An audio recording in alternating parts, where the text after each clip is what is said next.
beginning, there are actually a few distinct claims that are being made in the title of the video, which is that communism is a failed religion. So, first of all, we're claiming that communism is a religion, so we'd have to establish that somehow. And then we're claiming that communism is a failed religion. And one of the parameters I was going to hopefully be able to set for this discussion would be to kind of avoid the failed religion aspect, because unfortunately, God, never means. And I thought about this a long time, and I really couldn't come up with anything. And even if I did, it would just be speculating. But yeah, unfortunately, he never really developed an argument for that specific claim. Namely, I have no idea what he means by a failed religion. I don't know what that would mean. And any discussion that we might have about that, I think, would be like way too in the weeds and way too abstract. So, but I think that the claim that communism is a religion is something that you could argue for or against, because I think definitions can be argued for or against. I think some definitions are better than others. I don't think this one is a very good one, obviously, but I definitely want to highlight that, in my view, merely inserting the word "is" between two nouns is not an argument. It did seem like in the video the guy made a few attempts to substantiate the claim. Like, he presented at least one definition of a religion from Emil Durkheim. Durkheim's a pretty well-known sociologist of religion. He's very much a functionalist. He belongs to the functionalist school, which informs the way that he analyzes religion. Basically, functionalism is you're looking at religion in terms of what the different rituals and beliefs, like what the different roles are being performed by a particular belief, specifically like with respect to there's this presumption that each belief or ritual that's practiced by a religion is performing some sort of social or maybe psychological need. So almost necessarily, you're kind of already approaching a religion with this idea of like, well, obviously this isn't true. So we're kind of asking the question of why do people believe these things?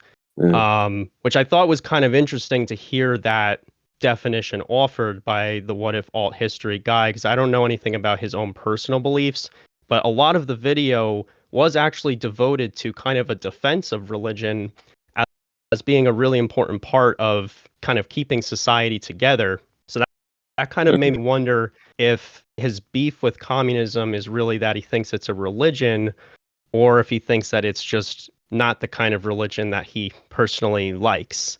Because if that's the case, then we're getting into sort of bait and switch territory. But that's fine. We can set that aside for the time being. A lot of people will point out that religion is like notoriously difficult to define. I think that is not the same thing as saying impossible to define. And like I said, you can make an argument for why someone should accept any given religion. If you want me to keep going, I can get into how I kind of sketch what makes something a religion, or I can pause here and check in and see if White Tiger's gotten back, or if Nietzsche wants to take it in a different direction or anything. White Tiger, do you have any response to that? Do you have any thoughts about the video, or what made you think communism is a religion of some sort? I'm not sure if he's back. Okay. So Varsity, why don't you go ahead and give us your definition of what a religion is, and then when he gets back, we can hear from him. Okay, so the way I think is the best way to start is, and this is kind of contrary to the way I often engage on here. I don't really like broad stroke kind of sketches of concepts, but I think with something like religion, it's actually better to start with something really broad and then kind of refine as you go on. I think the broadest starting point for defining religion for me would be that a religion is some particular sort of set of beliefs and practices. We can call that a belief system, but I think the practices are an important component of that. But for brevity's sake, we can just call it a belief system. And for me, that's like the starting point for defining a religion. But then, of course, this brings up the question of like, all right, well, there's lots of belief systems. You can make the case that political ideologies are belief systems, schools of thought within philosophy are belief systems. What actually is it about a religious belief system that sets it apart from others? There's a lot of different avenues you can go down with that. Some I think are more or less problematic than others. And basically, any avenue that I take when it comes to defining religion or anything else really is I'm trying to avoid problems. Like, I don't necessarily think that my definition of any concept is totally free of problems. It's just that if I've come to adopt it, it's because I found it to be the least problematic. And I'm always open to finding even less problematic one. Like, every definition is subject to like change. Somebody could come along with a even better way of sketching this out at some point. But this is where I've gotten to at this juncture in thinking about what makes something a religion, would be something to do with like clearly the sorts of beliefs and the relationship between adherents of a religious system seems like a really important component.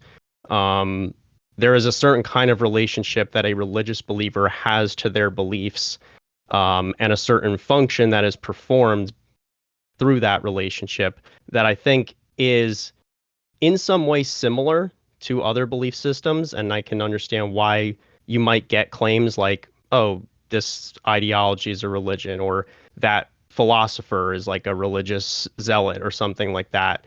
And I can appreciate the poetry and the polemic value of that, but I think that we can refine some idea of like what is and isn't a religion if we take it the next step further. So for me, a religion is going to propose some set of beliefs about, we can call it the condition of being, or the nature and purpose of human life. That would be number one.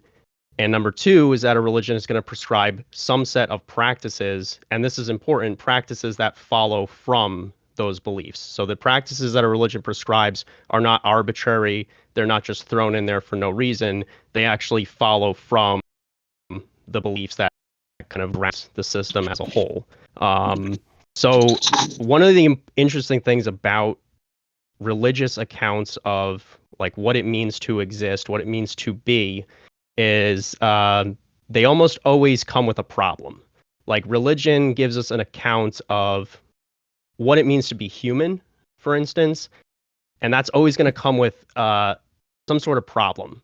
Like, and I can come up with two examples of that. We can see that in Christianity, where part of our nature as humans is we are sinful. We are sinful by nature. That in itself is a problem, but it gets worse, right? Because as sinful creatures, we cannot overcome our sinfulness. It's part of who we are. It's part of our nature. It gets the last nail in the coffin, though, so to speak, is that the wage of sin is death, at least according to the Christian religion. So that's a big problem. So we've got a sinful nature that we can't overcome, and oh no, the wage of sin is death. So we're screwed, right? That's the problem. And that problem is something that is inherent in our condition. And of course, the book of Genesis gives us an explanation of how that problem came about in the first place.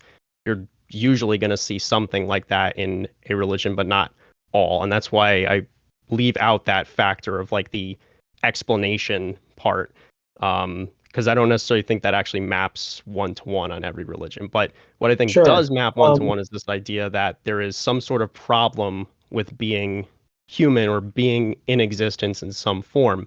That's the first part. The second part is that a religion is going to give us a solution to that problem. So again, in Christianity, for instance, we've got this sinful nature. We can't overcome it. The wage of sin is death. But God sent his son Jesus, someone without sin, someone who could die in our place. And so the solution is we have to accept God's offer. Now, if we don't do that, more problems are in store for us, right? That's how the belief system goes. But if we do, if we accept his offer, we're good. We get into the pearly gates. And if you want examples of other religions, I think we can talk about that too. But I'll pause here too and check in because I know I'm kind of monologuing here, so I want to check in and see if this is coming across to anybody so far. Yeah, it's coming across to me. So I think that's a good definition of religion, and maybe I think Cephas is gonna step in for Tiger here. But Sure. I think that's a good definition, but why might we consider communism a religion? What would be the impulse to do so? So Cephas, what do you think? Hey, how's it going, guys? Hey, Varsity. Hey, Nietzsche. Hey, Hey, how's it? what's up, man? Hey, pleasure to be here.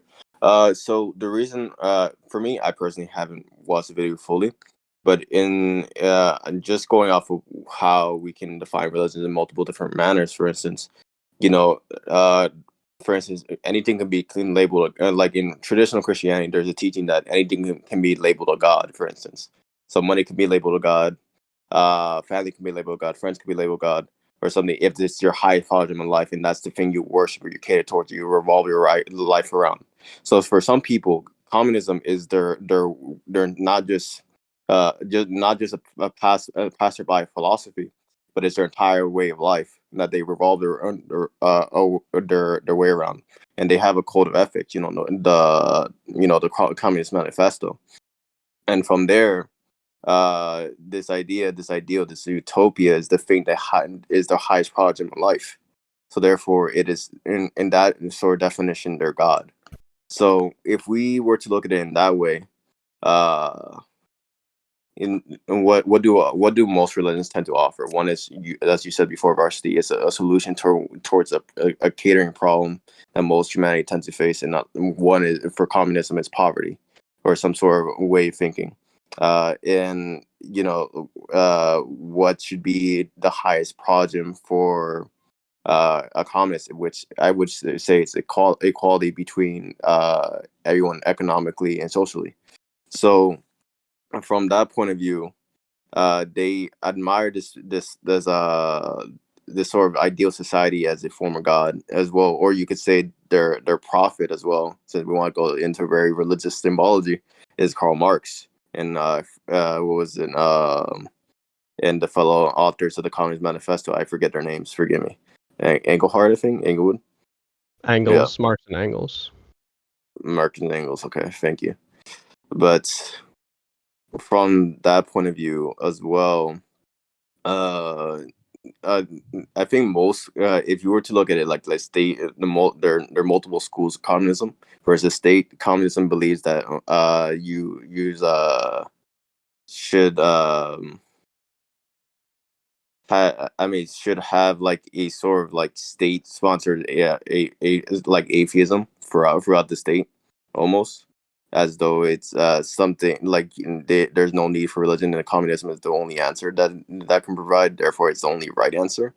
So for me, Varsity, it would be more like communism is a religion in the sense where they view it as the highest epitome of what their life should be, instead of like, let's say, some sort of rituals that or some sort of functionalities, as you would say before, in pertaining to like how other philosophers would describe religion.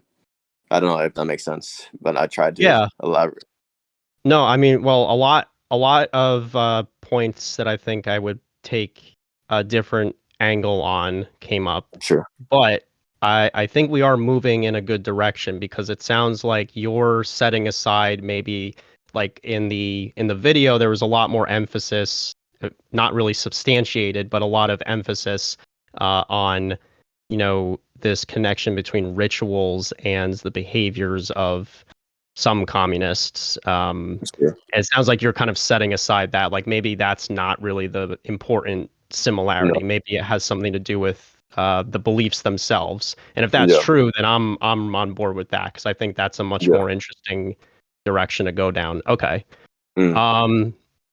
So the first thing that came up for me is I am roughly familiar with this idea of like, kind of what you I mean, even in some Christians I've met today, this kind of continues as sort of a folk conception of like the meaning of worship. Like there is this idea of like, Mm.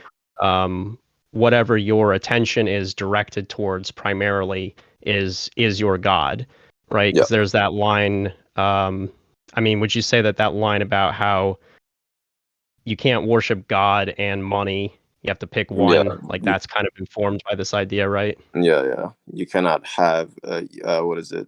There's also the saying that you cannot sit at the table of the Lord, and you cannot sit with the table of demons. And by demons, they refer to like these other entities that are trying to stray you away from God, which could be the other gods, which we're referring to. But that's in just Christianity alone. I'm not sure if I want to go into that route because it doesn't specifically just say God, but it's a reference to the other things I was referring to. Yeah. Okay, that's fine. Yeah, the more narrow we can get, that's fine too. Yeah, we don't have to run down every single world religion that's ever That's fair. existed. I'm just coming from We a can, Christian yeah, point of view. Yeah. Sorry, forgive me. sure.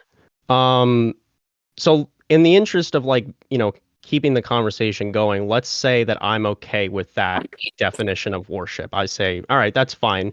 If you take something, whether it's an object or it could be another person, Mm, or an activity or an ideology, mm, if your attention is fully directed towards that thing, and again, here we're assuming that that's something that could be measured, which I think is debatable, but we'll set that aside and assume that's something we can measure. So we can look at somebody and say, it's very clear that this person is directing all of their intention towards this particular political goal. And we okay. want to call that worship. We want to basically say this political ideology that they subscribe to is, for Mm, lack of a better term, their God. dear Now, God. you Yeah. said something interesting after that, which was that some people seem to treat communism in this way. Yeah. My question to that would be, let's assume that's true. Sure. What can we generalize about all communists from that claim, and what can we generalize about all of communism, which is a very broad set of ideas, Mm, mm, mm, from mm. this claim that only some people, like even if it is true that some people treat communism like their god, whatever that means, does that necessarily really give us the justification to make a broader claim about all people that subscribe to communism or to the ideology itself? What do you think about that? No, I don't think we should like generalize all people within a group because like there are many different forms of different communisms that haven't been tried out or that are developing over time. Like there, for instance, like Mao's communism and Pol Pot's communism are two different communisms, except they happen 20 years period of time, and I feel like communism is constantly evolving as a thing, but all the attempts that have been tried to implement it have not been successful, at least towards my knowledge. If you can provide me some sort of evidence for that, I mean that I deeply appreciate it. But in terms of like this whole utopia that I was referring to before, that is the highest epitome that they're looking for some of these people. They have not found it, and it's not like these solutions they're caning towards or putting the whole life towards may be misguided, and that's why they're failed to. And this may be considered why the video goes out of the way, or I wouldn't say, or why many people could say that communism is a failed religion, because even though it's the highest epitome in their life, like the point of religion also is to provide solution for, i.e., the suffering of the world as well, which is what most universal religions tend to have in common. So uh, I think in that point of view, communism, at least in that way, did not live up to the solutions it could provide it to relieve the suffering and as well provide the utopia it promises. I'd say, yeah. I don't know if that makes sense. I'm just Yeah, rambling on. definitely. So it sounds like we at least agree on that, and that's something I was where, because that was a big problem I saw in the video. Was it seemed like a very hasty generalization, like a big leap to go from, well, I have a few anecdotal experiences where a few communists I met on the internet, they acted kind of weird, so communism must be totally crazy. Yeah, It sounds like we're in agreement that that's not really yeah, logical. yeah, So that's good. The other thing I should probably point out too, I mean, I don't know if it's clear or not. I mean, I'm not a communist. I'm not a Marxist sure. either. Sure. So I wouldn't really be in a position to debate over how successful or unsuccessful communism is. Like, to me, that's something that the communists should be allowed to deal with themselves. That's their problem. That's fair. I think you and me can focus on the other issues. They can that's their area to kind of figure out amongst themselves. Not to say it isn't an interesting concept, but it isn't something that I really have a dog in the race in, so to speak. Mhm. So, but I would say that I enjoy reading a lot of leftist thinkers, Marx in particular, Mao to a somewhat lesser extent, and yeah, those are probably the main two guys that I like to read. I find their ideas interesting, and so some of the things that I heard kind of coming up from your ends did kind of jump out at me. I was kind of taking notes on them, so I remember as we go forward. Sure. Which, this, if this ends up just turning into a discussion too, that's totally fine. Cool. So like one direction we could go down is like, I happen to think that some of the ways that you're characterizing communist thought and Marxist thought in particular, there might be some. I think you're getting some things right. And I'm not an expert on Marx, by any means. Yeah. I might make mistakes too in how I present his ideas. But I think there were a few things that jumped out at me as maybe some possible mischaracterizations going on. Sure. One and it's important, I think, to kind of talk those out, because I think it is these kind of misunderstandings of what communism and what Marxism actually entail that leads people to this conclusion that communism is a religion. I think the more I'm listening to you talk and the more I'm thinking about it, it almost sounds like the function of that claim. I mean, I think part of it is polemic. I think part of it is sort of to be like a dig, like a gotcha. But I think another part of it is, I think another part of it is Also, a lot also of that, people like, shouldn't be politicized. Get political. What's going on?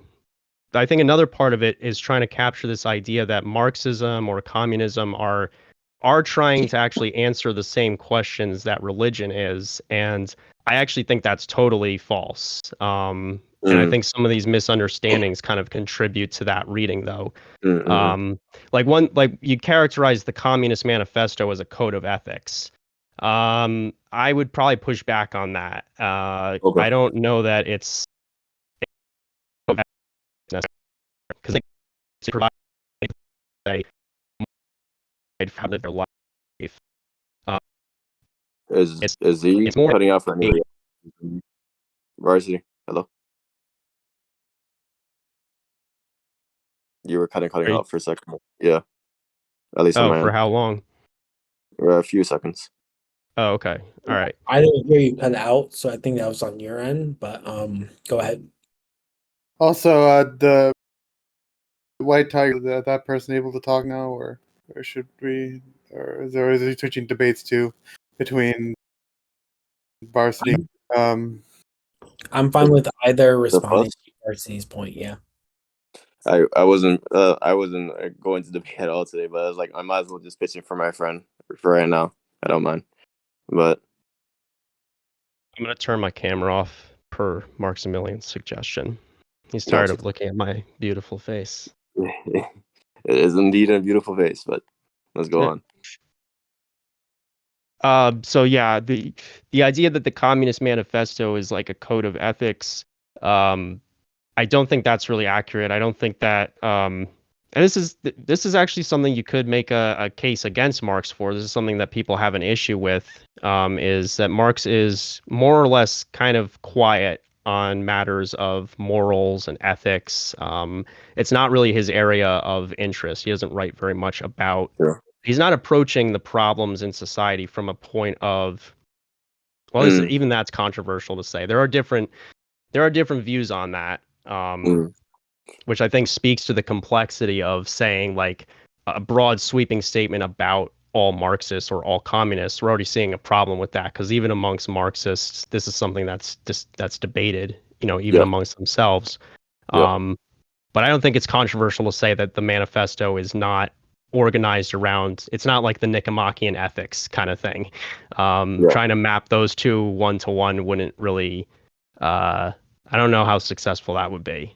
Okay. I think the manifesto is more about trying to organize what kind of principles around which the communist movement that was prevalent at Marx's time, that was growing at Marx's time, trying to gather some principles around which this movement could organize and then kind of act on, rather than making a case for why it's like morally right to do a communist revolution or something like that. Yeah. You're not really going to find those kind of arguments coming from Marx. Mm-hmm. Fair enough. Yeah. The other thing that comes up for me is this idea of religion alleviating the suffering of the world. That is interesting, because I think that there are some religions that do focus on that. Maybe Christianity is definitely one of them. There are other ones like, Islam too is really it's really big on like giving a certain amount of money each month to the poor. With Christianity, there's plenty of missionary projects that go on around the world. This idea of helping the poor.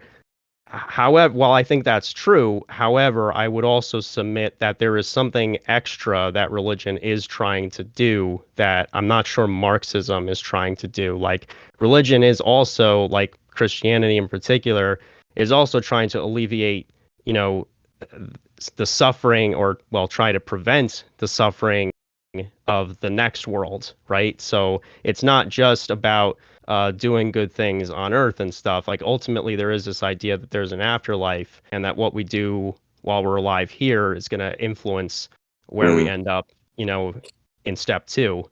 With Marx, there is no other side, as he would call it. There is, he tries to direct his philosophy to what he calls the this-sidedness of reality. In other words, Marx is a materialist. He's an atheist. He doesn't believe in things like heaven and hell.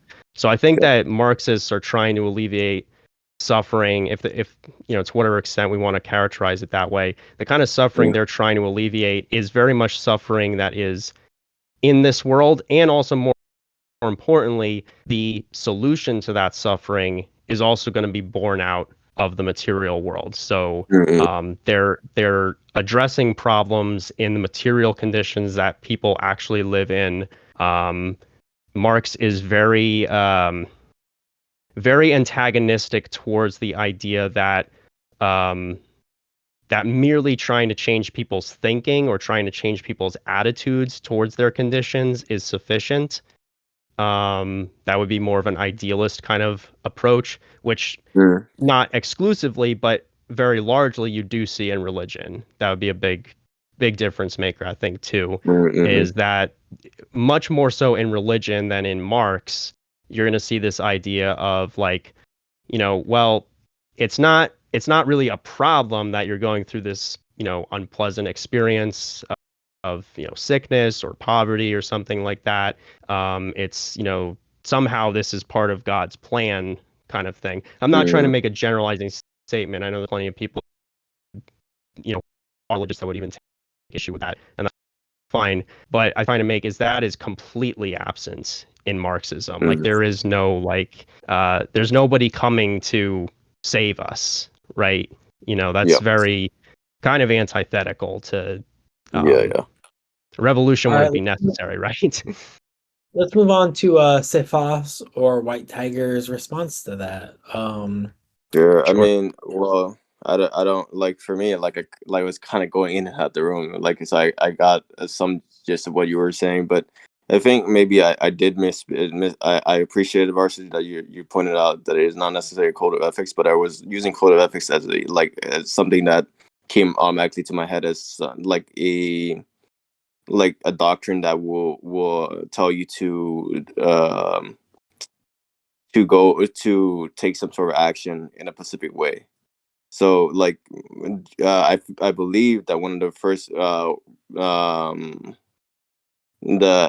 first one of the first lines of the Communist Manifesto is that break off your chains, for you have nothing to lose. And basically also from what I remember, is that they, I think, from what I hear, at least from like third party sources, because I have never read it, but this where I want to at least have some sort of misconceptions like cleared up for me. I hear that for, let's say, within the manifesto, they call for revolution and basically call for the entire system to be changed, because you cannot change one portion of capitalism without changing everything else. So you have to throw out everything else to replace it with a system that will assist the proletariat against the bourgeoisie, I say. But I could be completely wrong. Varsity, do you mind clarifying that for me? Because I am rather ignorant in that aspect. So, Sure. I think you're pretty close on that point. So you have nothing to lose but your chains. That's actually the last line, or if not the last, one of the very last lines. But yeah, that's in the manifesto. Yeah, I mean that's what you're highlighting in Marx, this idea that a total abolition of the system as it is what's necessary, rather than say something like reform. Yeah, that's a big part of it. Like that's what makes Marx a radical as opposed to a reformist. Like in one of Marx's earlier documents, I think it's his contribution to the critique, where he defines being a radical as getting to the root of a problem. And that's actually, if you look at like the Latin etymology of the word, or whatever it is, I think it's Latin. I could be wrong about that. But if you look at the root of the word, interestingly enough, the root of the word has to do with the word root. So like there is kind of a little etymological kind of thing going on there too, where he says that, to be a radical is to say we're uprooting the whole thing because this whole tree is dead. Cutting off one branch isn't gonna solve it. So you're right on that mark. okay. Yeah. So very similar. We can compare religion and sort of ideology, and if you want to consider like this ideology almost in a similar way, where they're both calling for some sort of action to be done. Religion tends to ask to repent, but also tends to say, oh, at least in terms of Christianity, works without faith is dead. And in this way, you have to go out of your way to put your faith within your works with Marxism as well. So in this way, Marxism calls on for some sort of change, or some sort of like a call to action, almost like religion does in that aspect. So I think this is where similarities tend to pop up, at least in terms of how we were saying before that there are rituals that are very similar, and that's how some people define religion, and so on. Okay. Yeah. So it sounds like you're highlighting the similarity insofar as like, well, religion proposes certain actions for people to do. A lot of times those actions have to do with changing something.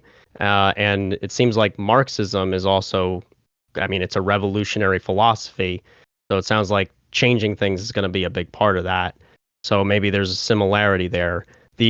Where I guess I would kind of maybe push back on that a little bit is first of all, I would point out that like just proposing actions for people to do, I mean, there are lots of things that do that. This is why I think in the chat in the other server, I brought up the example of the Department of Motor Vehicles. Like if I go to the DMV to get my license renewed, there's certain actions they're going to prescribe for me that I have to do. I wouldn't say that qualifies the DMV as a religion. So I would worry that defining religion just in term, I'm not even necessarily saying that's what you're doing. I'm just saying, like, if we were to go that extra step of defining religion just in those terms, I think we'd run into some weird situations. The other thing I would point out too, is that the kind of actions and the kind of change that you see with like religion or a religious movement, one of the big kind of differences between that and something like a radical political movement like Marxism, would be that so in sociology they call it a locus of change. So basically where the change is happening, what needs to be changed. So for someone who's like a radical like Marx, the system in which people live is what's being targeted for change. It's the same thing with reformists too, but the difference is a matter of degree. Whereas a reformist wants to keep the system mostly intact, but they want to change certain elements of it, certain institutions of it, but the system itself can stay. A radical is saying, no, the whole thing has to go. We have to start from scratch. Now, on the other side of that, is what you could call more of like a movement that's maybe more in line with like a religious movement, like a revival movement or something, where I forget what the exact terminology they use, but the locus of change for something that's more in line with like a religious movement is going to be the individual themselves primarily, which isn't to say that religions don't have like some eye on social problems. Like there are plenty of, you know, what you could call like progressive Christianity that does have its finger on the pulse of social problems and thinks that's something that the church is responsible for trying to ameliorate in some way. So I'm not saying that churches never or religions never get involved in improving society.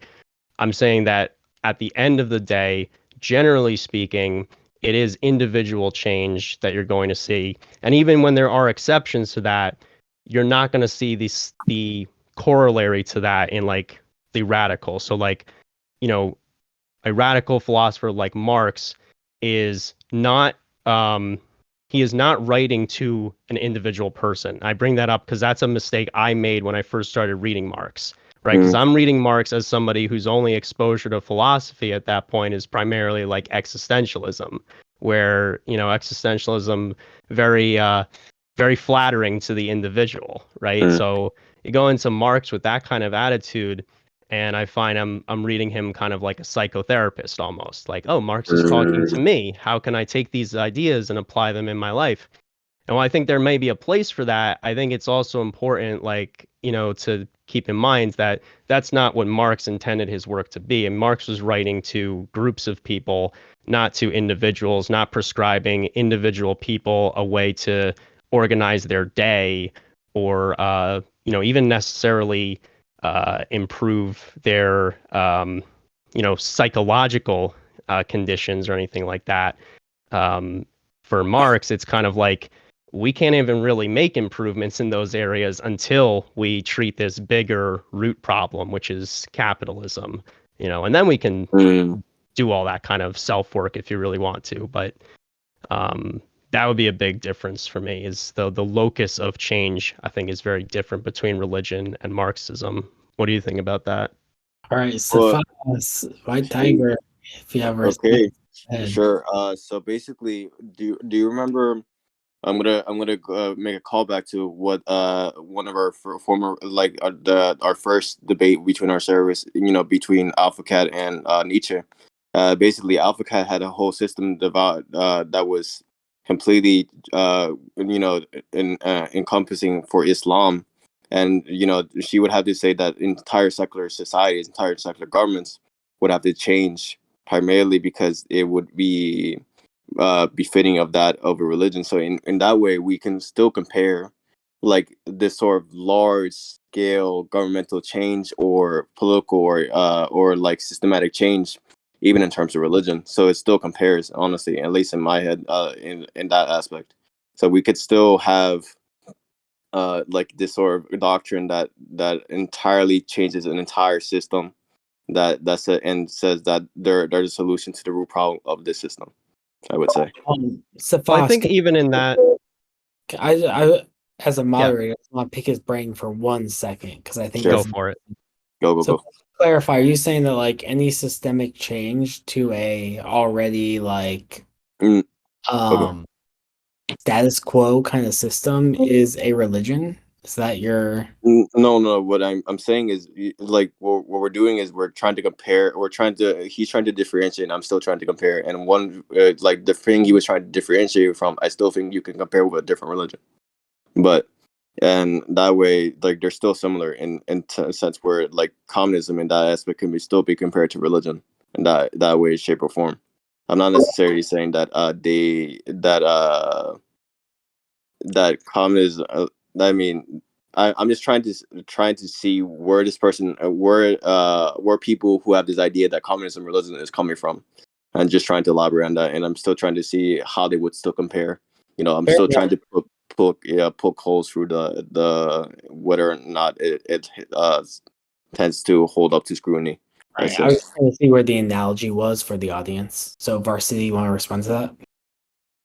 I think like I expressed during that debate, like, I mean, the particular that religion that Alpha Cat was, speaking from is one that I'm very illiterate on. I actually have started digging into the Quran, though, over the last couple of days since that conversation. It's kind of piqued my interest now. But yeah, still very illiterate on that.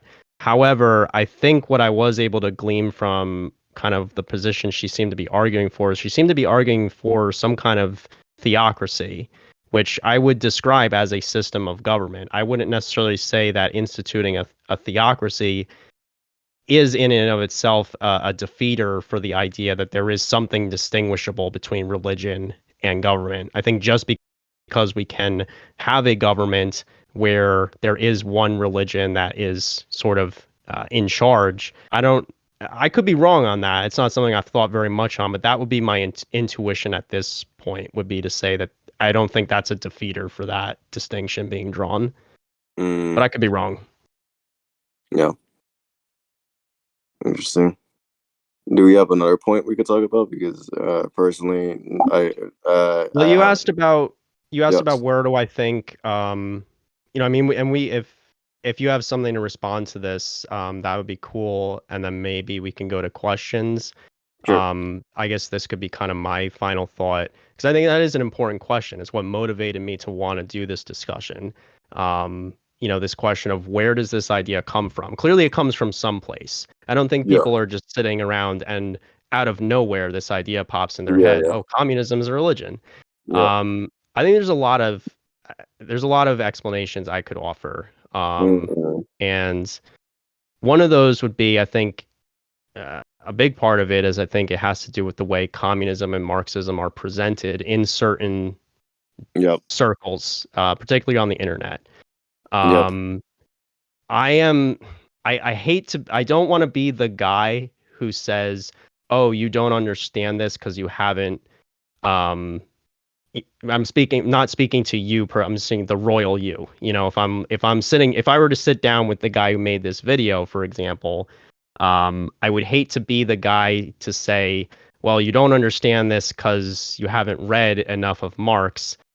However, I think I would have a really hard time not saying that, because to me, some of the things he was saying about just basic tenets of Marxism were just so patently inaccurate that the only conclusion I could draw is that he's either read very little of Marx or he's read a lot about Marx, which I don't doubt for a second. I'm sure he's read a lot about Marx because he seemed to be pretty knowledgeable about the history of it. But I would suspect that he probably read a lot of people who were very critical of Marx, and whether or not they were very literate in Marx's writings, I wouldn't know. I don't know. I don't have access to his bibliography, but that would be my guess. And I hate being that guy, because I really I don't think that in and of itself is isn't a defeater for anything that the guy making this video said. Everything he said could be true. It could just be a coincidence that it's right, even though he didn't. But I also don't think that he was correct in a lot of his analysis. And I think part of the problem is that, Marx is like a big name. And for some reason, I don't know what it is, but it just seems like there is sort of this culture around Karl Marx where there's this idea that you don't actually have to sit down and read what he wrote to know what he thought.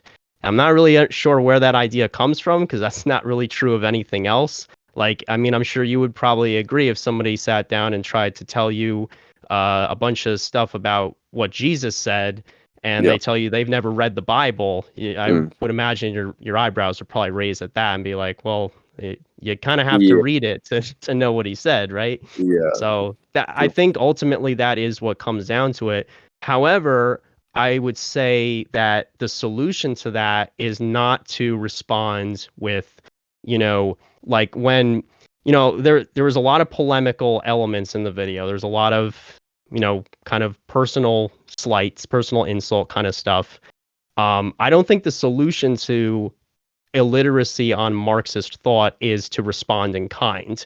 I think that the solution is to have the conversations like the one we're having right now, where two people sit down and kind of talk things out, ask each other questions, and there's not this sense of like, I'm attacking you or you're attacking me, because that turns people off. And then what happens as a result of that is nobody ends up feeling motivated to pick up a book by Marx, read what he thought, and form their own opinion about him. I mean, I've been reading Marx for close to 4 years now, and I'm still not a Marxist.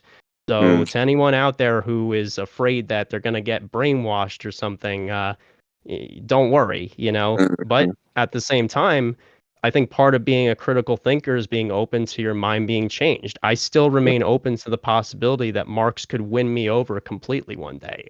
I don't know. It hasn't happened yet. But I continue to read him because I think he's a great thinker. I think he's a funny writer. He's engaging to read, and I think his ideas are still relevant today, regardless of whether we agree with them or not. So that would be my kind of explanation for why these misunderstandings happen and what I think we could do about them. And I guess that would kind of be my final thought. Did you have any other stuff?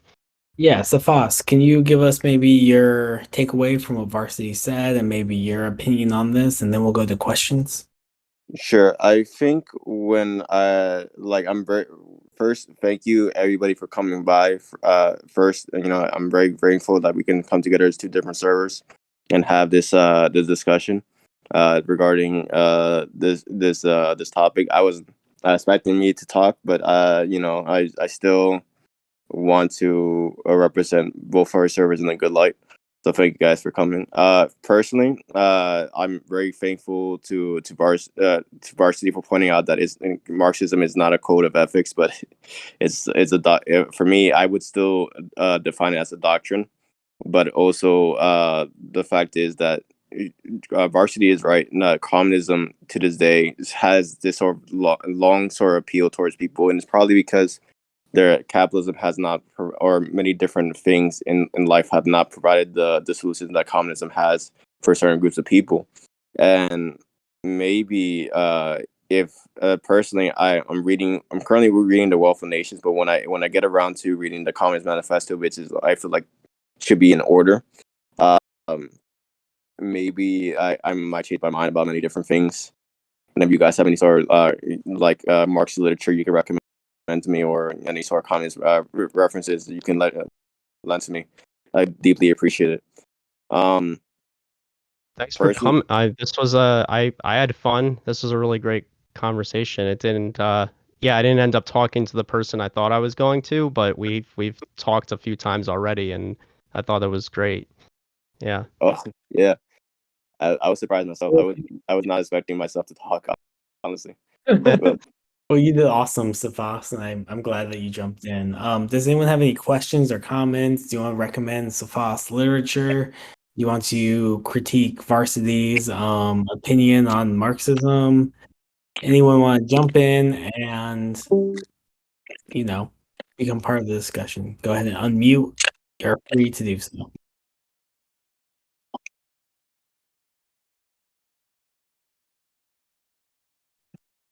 All right. If no one's gonna unmute, one question I had is that Varsity, could you maybe expound more upon like what it is exactly that makes something a religion, and like maybe why calling communism a religion would maybe cheapen the word religion in some sense? Yeah, so I think I kind of fleshed out in more longer form earlier. So I think I do a little more succinctly now too, because of time. So I think a religion is going to propose at least two distinct kinds of things. And for any of these things that it's going to propose, there may be a variety of beliefs and practices that vary from one religion to another. But I think a religion at minimum is going to propose some kind of account of the nature of our existence, and in particular, an account that includes some kind of problem that's inherent in that in our condition. And two, you can call this the solution part. So that's the problem, and then two is the solution. They're going to prescribe some set of practices that are clearly related to that problem, clearly related to the beliefs that inform this account of our condition, that are supposed to solve that. You know, I mentioned Christianity, but I've thought about this. I think about religion all the time. So, you know, we could always get into other examples another time. Obviously, one of the problems with that definition is it's still pretty broad, because there's plenty of schools of thought in philosophy that you could say, you know, would fit that criteria. And again, I think the temptation is to focus on the content of beliefs as like what distinguishes a religious belief from another one. But I think that's always doomed to fail, because like one direction you'll see people go down is like, well, a religion is going to posit something that's like transcendent, or that's going to posit a god or something. Well, obviously we know that not all religions are theistic, and we know that not all religions are even idealistic. There are some religions that are probably best described as materialist. There are certain variants of Hinduism that have been described as materialist. Variants of Buddhism too. My personal favorite, Heaven's Gate, is an example of a materialist religion, because it doesn't posit some transcendent, non-physical side of reality. Now, it could be the case that, you know, all these variants just aren't religions, but at that point, I think that's where we start to get into the problem of cheapening the word, because I think religion having this word is really useful. I think having this word is useful for distinguishing between different sets of beliefs, and I think the distinction, like I said, isn't necessarily the content of the belief, because we'll notice that's not what actually seems to organize these different instances of religion. It's not necessarily the content. I think it's the relationship between the beliefs and the practices, and the relationship between the believers and the beliefs. And what I mean by that in the latter case, particularly, has a lot to do with like how the beliefs are actually formed. So like going back to what I said about like a school of thought in philosophy counting as a religion, something I wouldn't agree with. And the reason I wouldn't agree with it is because I think that what kind of makes philosophy, and what I think makes it different from religion, is that, at least hopefully, I mean, we hope our philosophers do this, they don't always, but hopefully the philosophers arriving at these beliefs through some kind of critical, inquisitive method, like some logical method. We're inferring our way to a belief. Whereas religion, it's kind of like once we get to a religion, the beliefs are sort of there waiting for us. And we pick those beliefs up, and then from there develop practices and maybe other secondary and tertiary beliefs on top of that. But religion itself, I wouldn't say that religion is exclusively just beliefs that you get and you just accept them blindly. That, I think, is also a cheap way of cashing out religion. But I do think it is worth distinguishing religion from philosophy or political ideologies on the basis of how the beliefs that form each system are actually arrived at. I think it's a big difference to say, I've arrived at this belief because I've thought about it, it seems to make sense, I can make a rational argument for it, versus, well, this is sort of a belief that I hinge things on, and then from there I develop, the rest of my system. Does that make sense? I guess I could have been a little more succinct than I was, but I did my best. That makes sense to me. I mean, Cephas, do you have any objections to that definition? Do you think there's something further we could add to make it religion that might encompass Marxism? Right now, I personally, Nietzsche, I've been in and out the conversation because my connection's really bad. Forgive me. I didn't hear what Varsity said, to be honest, because my connection's just really bad.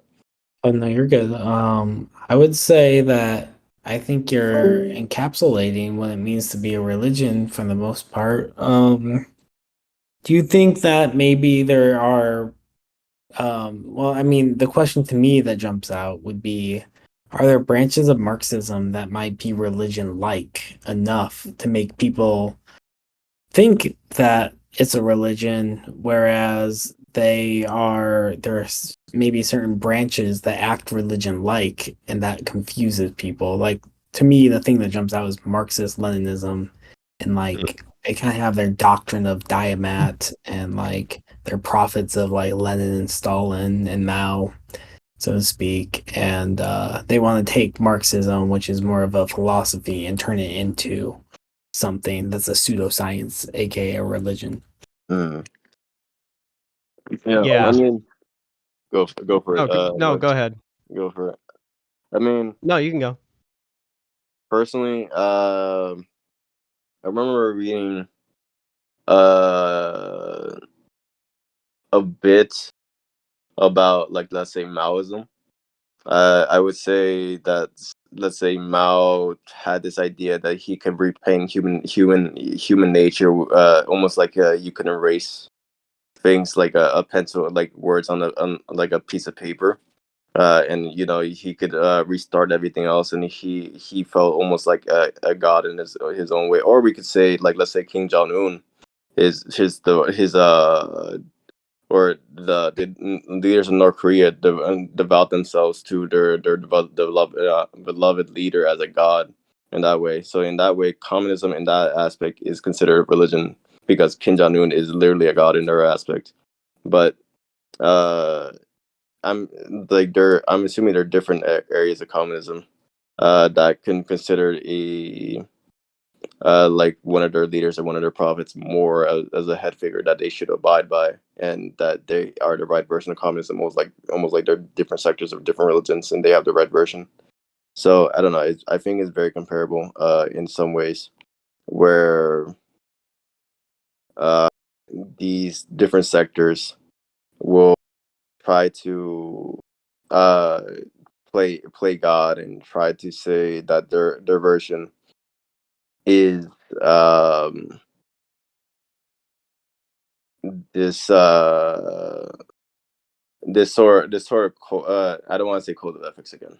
This doctrine that should be abided by strictly, and then anybody who disagrees with them are in the wrong, and therefore they follow it almost very zealously or very religiously in some aspects.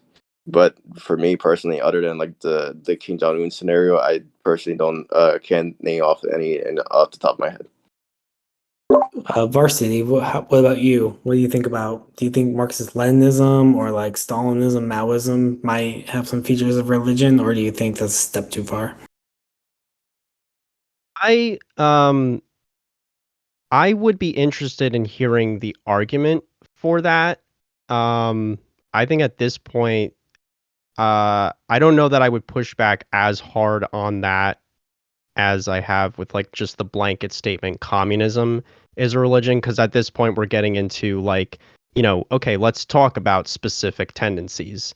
Um, I would be interested in hearing the argument for that, and I would, be open-minded to that. What I think I might be able to comment on is like clearly what is going on with dialectical materialism that isn't going on in like, the writings of Marx himself. Like what extra stuff is going on in there that's, right? Diamat starts to become dialectical materialism starts to become unfalsifiable because it says like science works in this way, and so like history is going to play out in a certain sense, and like if we are attuned to that, if we understand that, then we are able to bring about the best society. And so our goal as um, actors in this world is to play that out. I think that is more akin to religion, whereas Marxism, I think, is more. What are the conditions that bring these things about, rather than giving the statement about it? Yeah, it could be. I mean, the most I could say like positively that I would feel more or less confident in saying is that like Diamat seems to be making more commitments than Marx, like particularly like metaphysical commitments, I think, than Marx is making, and definitely lends itself much more to that kind of like vulgar determinism, like the kind of colloquial sense of the word determinism that's often incorrectly used to label Marx himself. I mean, would you agree with that? That's my view. I think um, the kind of Marxist-Leninist view is that like we can determine what is going to happen. Like I think a lot of Soviet and Chinese history was like, oh, what is the actual conditions to bring about this kind of communist reform? Like, how do we bring that about? What is wrong with the proletariat as we know it? What is wrong with the peasant class? Like, how do we adjust our society in order to bring about this historical facticity, right? So I think in that way, it is akin to a religion. It's like you need to just meet certain conditions and then the ideal society will form. You kind of see that in like the Munster Rebellion, for instance, in Protestantism. You just like form the ideal society, you'll bring about Jerusalem on earth, and then all things will follow from that. Yeah, I mean, I think my intuition at this moment is to say that, you know, I don't know that dialectical materialism strikes me as a religion as much as maybe like you said the word pseudoscience. Like to me, pseudoscience doesn't necessarily mean it's religious. Like I would say that pseudoscience is an attempt to sound scientific.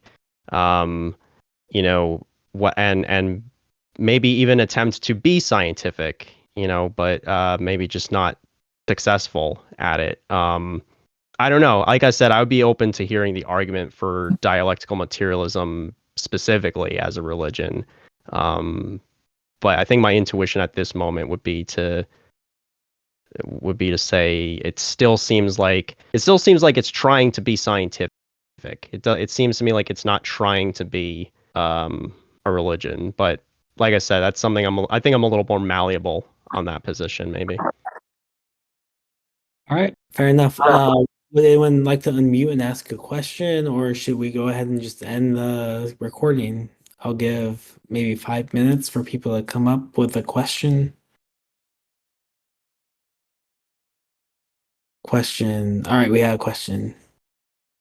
Are there branches of Marxism that are similar enough to religion? Oh, this is a repeat of my question. Does anyone have a question? Come on, unmute, talk. Let's bring this discussion out a little bit more. I know some people are saying some things. I want to thank Sparks for providing summaries. Yeah, Yeah. that's actually helpful. Metalock says, just don't want to go read any comm literature. It's such an amorphous thing that I cannot come to understand it. Through thousands of hundreds of hours of discourse and dozens of self-ID comms. Then it's probably garbage. There could be some level of consensus on things that gave their arguments commonality. And there is, which is stateless classes, moneyless society. There's another death I'd say exists for it, which subscribe to enough to be its own thing.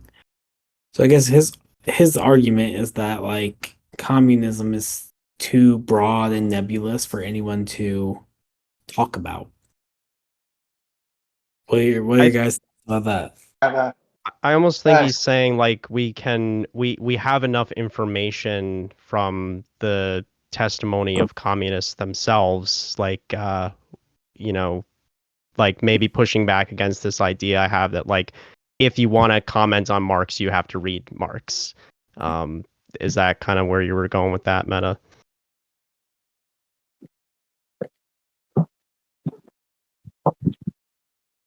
I think It's just a personal observation, but I've noticed that people tend to make any political or economic view pretty much they treat it the same way they would treat a religion. Like for example, I've seen like Marx and I've seen Ayn Rand get treated pretty much the same way as Karl Marx in a lot of ways, and they're the polar opposite when it comes to their viewpoints. I think this kind of speaks to what Maximilian said in the chat, that religion doesn't just cash out to meaning something is wrong. Like if we say the word "this is religious," what we're saying is it's wrong or it's illogical.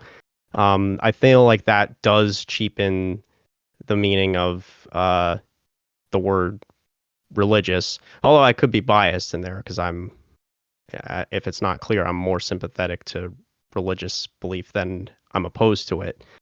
I could be biased in that regard. But I do think there is kind of a little bit of a cheapening of the word if we just say, well, if something is illogical, or if there's this, I guess if there's there's actually, this brings up kind of a related idea of like, one of the criteria for a cult that I've seen is unhealthy degrees of veneration with respect to a person. So in other words, like an unhealthy degree of like deference to the authority of a person. The issue I have with that is, well, by what standard are we measuring unhealthy levels of veneration and deference? Like, how is that actually measured? That's never made clear, because that's not the purpose of these definitions, to make anything clearer.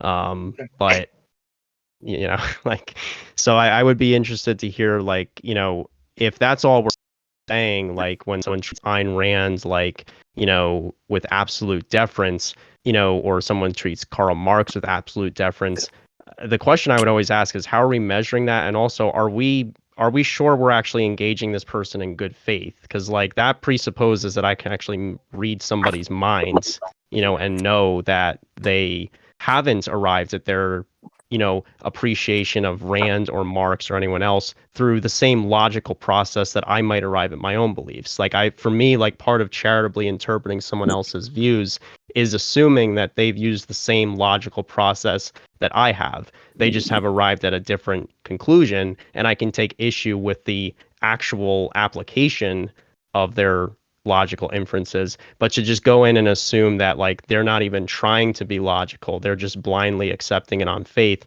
to me that would be an instance of bad faith on my end, to go in and assume that. That's my view on that.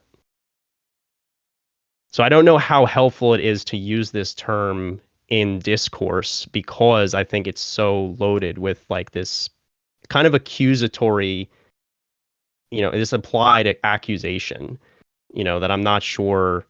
I don't think we have to like censor people for using it. Like if they want to insult somebody, like, oh, you just religiously worship this political theorist or this philosopher, I don't think we should censor people from saying that. But I think if we're having like a serious, rigorous conversation, everyone involved should try and avoid that kind of like, accusatory kind of language, because I don't know how helpful that is to a discussion. That makes sense. Whenever I hear someone call any kind of politics or religion, it's usually as an insult. Oh, yeah, almost exclusively. Yeah, and it's not just communism too. This whole blank is a religion argument is something that is becoming increasingly common. I mean, I'm sure it's been around for a while, but there's been lots of other kinds of things that I've seen where someone says, oh, this is a religion, that's a religion. And one of the things that kind of interests me about it, that I find kind of ironic. Sorry, what was that? Donald Trump and Bernie Sanders. Yeah, Donald Trump is a religion. Wokeness is a religion. There's actually literally a book by John McWhorter called like The Woke Religion or something. And like again, I think it's the same issue we run into with the communism as a religion thing. To me, not only is it like these broad statements kind of problem, but it's also like a lot of the people that I hear making these kind of criticisms of belief systems as being religious, sometimes are themselves religious, but they just don't like certain religions. Or on the other hand, I hear a lot of like very secular, almost like new atheist kind of people making this accusation of like, oh, this is like just a religion. But to me this is actually one of the kind of the problems that Marx, I think, highlighted really well in his early writings, is there's this tendency that even secular atheistic people have to still assume that like religious belief is like the template for all the beliefs that we form, and that religious devotion is like the template for all of our behavior. And so there's this tendency to like say that like every belief system or every set of behaviors that we think is weird or doesn't really jive with us well, to say, well, this is like some weird imitation of religion. But to me, this kind of is actually setting us back even further in, analytically speaking. Like, it doesn't forward the discourse any step further, like for me, because we're still trapped in this assumption that religious belief is somehow primary, and like every belief system that goes beyond a certain point of social acceptability is therefore a religion, and this is supposed to be taken as inherently bad. So there's a whole bunch of this one little, like two or three syllable word packs a pretty big punch, and I think we need to be careful with how we use it.